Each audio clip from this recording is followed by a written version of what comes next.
Hello everyone! Welcome to PMN Online. In this tutorial, we will learn how to collapse rows in Smartsheet.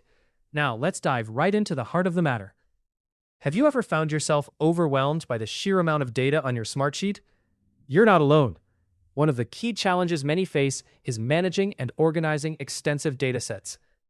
Collapsing rows is a handy trick that can help you focus on specific sections without getting distracted by other information.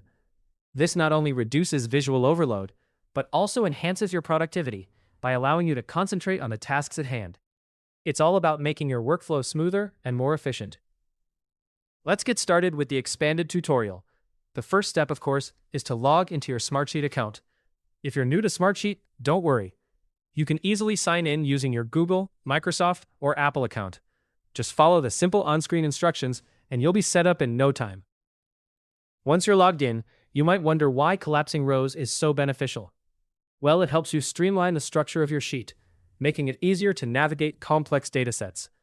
By grouping related tasks and data, you create a more organized and intuitive layout, which is vital for effective data management. Now let's move to the practical part. While you're on your dashboard, direct your attention to the left side panel. Click on Home, and from there, you'll want to create a new sheet.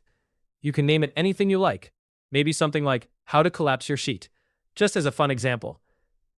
Let's say you've created a new sheet and entered some data. If you're wondering how to rename your columns, we have a separate video for that.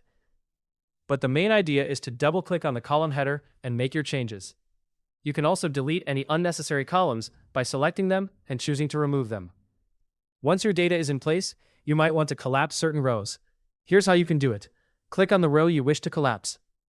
Hover over it until you see an option that says Make selected rows sub-items that can be expanded or collapsed. By selecting this option, the row will collapse, allowing you to focus on the essential parts of your sheet. Why is this feature so useful? Well, collapsing rows can significantly enhance the performance of your sheets by minimizing the amount of data that needs to be displayed and processed simultaneously. This can lead to faster loading times and smoother navigation, which is especially beneficial when dealing with complex sheets or if you're working on slower devices or networks. Remember, this method of organizing your data can lead to more efficient collaboration and decision-making. By presenting information in a clear, concise manner, you make it easier for yourself and others to access and interpret the data, leading to more effective teamwork. To wrap it up, simply select the row you want to collapse and choose the option to make it a sub-item. This will allow you to toggle the row open or closed as needed, helping you manage your data more effectively. Hopefully, this guide helped you easily learn how to collapse rows in Smartsheet. If you want more videos like how to collapse rows in Smartsheet, subscribe to our channel, PMN Online.